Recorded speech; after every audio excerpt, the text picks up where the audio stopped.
Hi, I'm NASA Kennedy's Lindsay Crown, and I'm taking you inside KSC.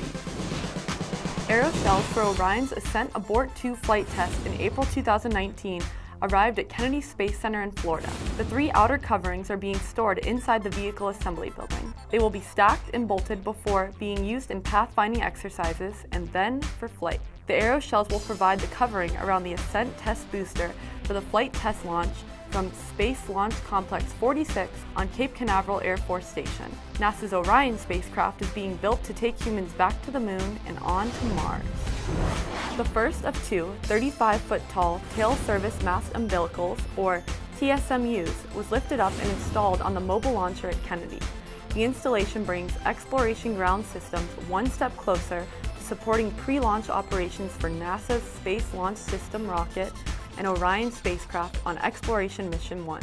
The TSMUs will provide liquid oxygen and liquid hydrogen fluid lines and electrical cable connections to the core stage engine section of the rocket. And remember, Spaceport Magazine digs deeper inside KSC.